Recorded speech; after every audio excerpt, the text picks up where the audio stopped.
As woodworkers, we all love working with live edge slabs. They look amazing. The problem is they're crazy expensive. So today we're going to go over how to make a great looking faux live edge board for way cheaper.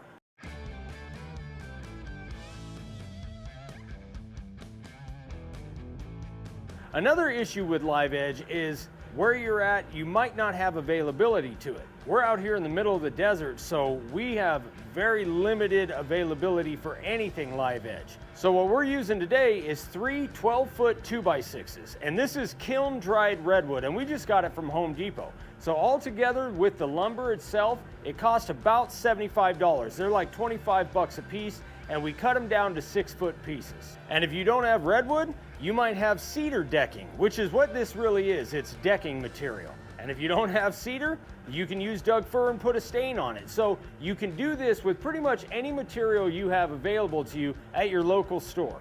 All right, guys, first things first. So we got this, again, 2x6 redwood at Home Depot, and we picked out the best ones that we thought would work for us, taking into account knots and bows and splits and all that stuff. So you got to be choosy, pick out the right stuff. So a couple of these boards had a bit of a bow to them. That doesn't concern us too much because we use our cauls and they come out pretty much flat, and then we're going to be running it through the router sled when we're done anyway. So the bow and the board didn't really matter to us. So the final size that we want is basically 2 foot by 5 foot. These are 6 foot, which gives us a lot to play with at the ends for trim once the board is all put together. We really won't know exactly how much we'll get out of each board till we actually start ripping them, get a square edge, figure out what boards have knots on the edges that we might have to cut out, because we really don't want a knot, a loose knot especially, right on the edge, so we may have to trim them down to where we have less than a full 5 inches. So now what we have to do is we have to square up one edge. Now what makes this nice is a while back we built a table saw sled with some clamps on it that allows us to run this through the table saw and get a perfectly square edge on one side. If you want to see how we built this table saw sled, check out this video right up here. One step that everybody forgets is to make sure your table saw blade is square. And you can do that just using a tiny little square or a speed square or whatever, but you want it at a 90-degree angle. Now this table saw sled makes this whole process go much faster. When you're building the table saw sled, you want to make sure that the part going up against the fence is a factory edge. And again, if you guys check out the video, I'll put a link in the description. It really does help to get a nice square edge. Normally, to get a 2 foot by 5 foot board, 5 pieces is good enough, but there were quite a few knots, especially big ones, where we had to cut a little bit extra off, so we ended up ripping all 6 pieces, and it's a good thing we did. It gave us a little bit over, but without it we would have been about 3 inches short.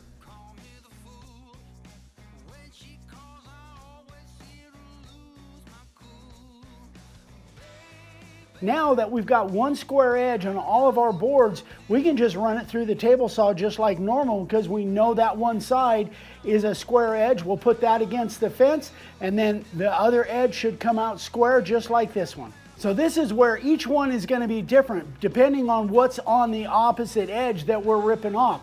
Sometimes there might be a knot right on the edge that we have to rip a little bit more than we really want to, but we've got to have 2 square edges. So some of them may end up being 3.5 or 4 inches rather than the full 5 that we would get if we had 2 perfect edges. The biggest thing to remember when doing this is that you want to cut as little as possible off, but still get good cuts. So when we had big knots, obviously we had to cut a little bit more off, but you want to keep the scrap down to the absolute minimum you can, because you're just throwing away money at that point. All right, so now that we got all our boards cut, we have square edges on both sides of everything. What we're gonna do is we're gonna set up our clamps, we're gonna dry fit them, and we're gonna figure out which side is our face and which configuration we want the boards to do it in. We want to do that on the clamps because the inconsistency of the table, if there's a little warp to it, or even if the ground's unlevel, the clamps make sure that how they are going to be is exactly how they're going to fit when we clamp it together. Now we don't want to get glue all over our table, so we actually use these really cheap shower curtains as kind of a backer, just to make sure that when the glue drips down, it drips on these shower curtains. And you can clean them up. I think they're like $5 a piece. They work super well, and we also use them when we're doing resin pours. Now this part is pretty important, and it's something I think a lot of people kind of miss.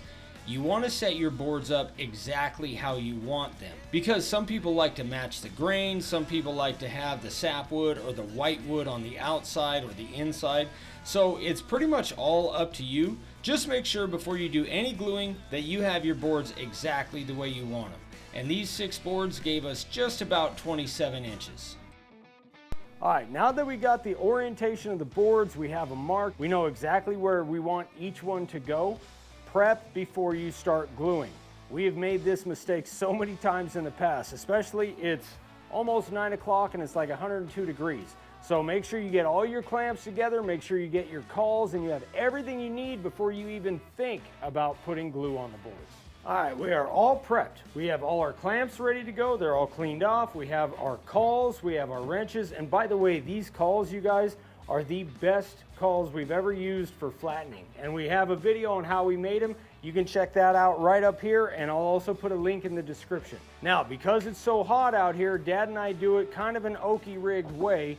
We just use gloves. Same way we do with resin. It goes a lot faster, and in this heat, that's what we need. So let's get going.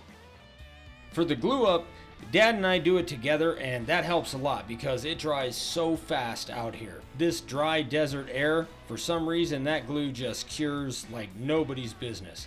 A little tip when you're using these cauls is you want to tighten the board up just a little bit on the clamps first and then put your cauls on. You don't want to crank one thing down while other stuff is loose. You kind of tighten everything together. You gradually tighten the clamps and the cauls, and then once everything's flat and everything's good, then you really crank down on it. Another good idea is to clean up all of the drips and all of the squeeze out before it dries. That's going to make the flattening process way easier. All right, guys, the tough part's done. We got the glue up all done. We got the clamps nice and tight. It came out pretty flat.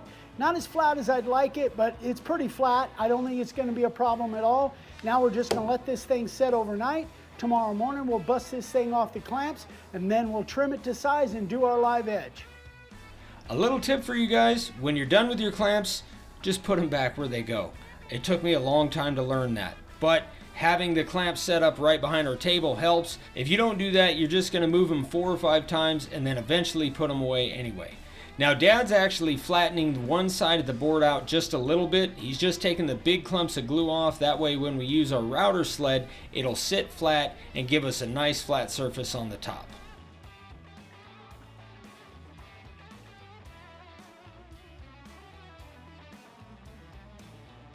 All right, guys, so we got this thing all set, ready to go. So if you guys have been watching for a little while, we just got this router sled from Crafted Elements just, I don't know, a couple months ago. So we've used it a dozen times and it's great.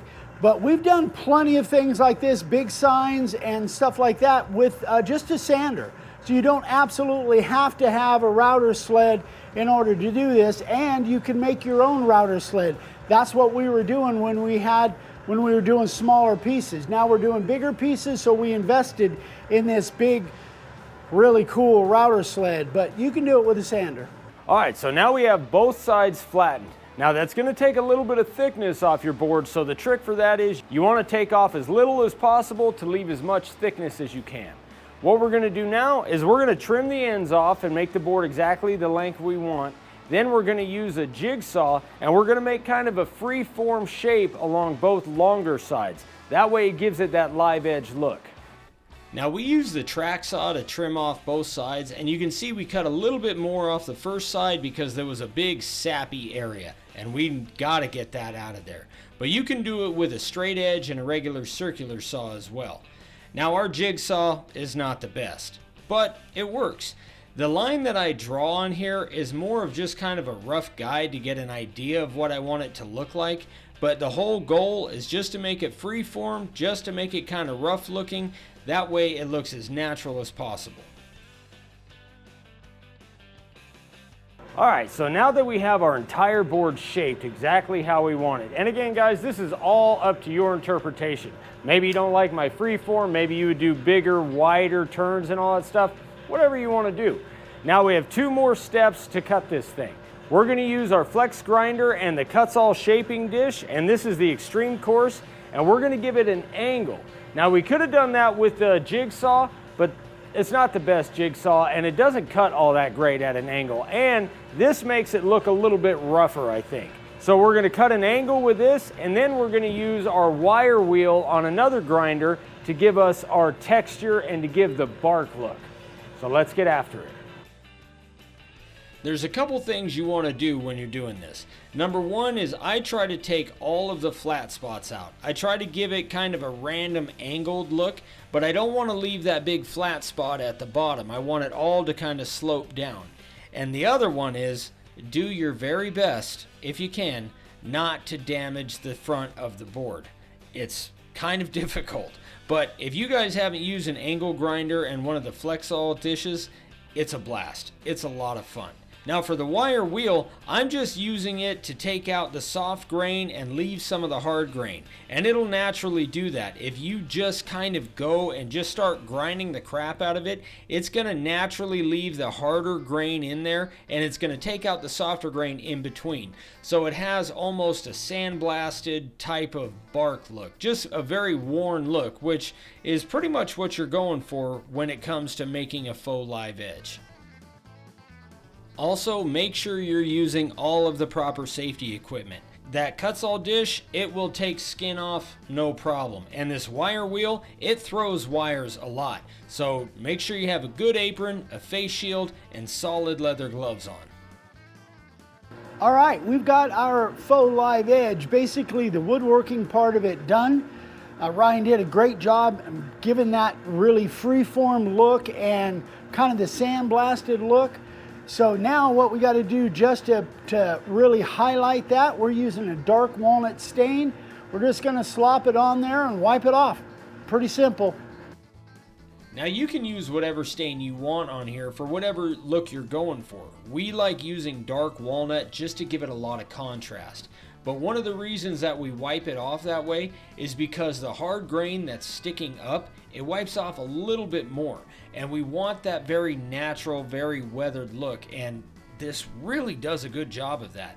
Also, we don't really use paintbrushes because either you got to buy a really good paintbrush and then clean it up and do all that stuff, or you buy those little cheap chip brushes and those leave fibers everywhere. So we found that these sponge brushes are super cheap. You can just toss them when you're done and they do a really good job. Now Dad's going to give it one final sand and get it ready for whatever project we're going to do with it.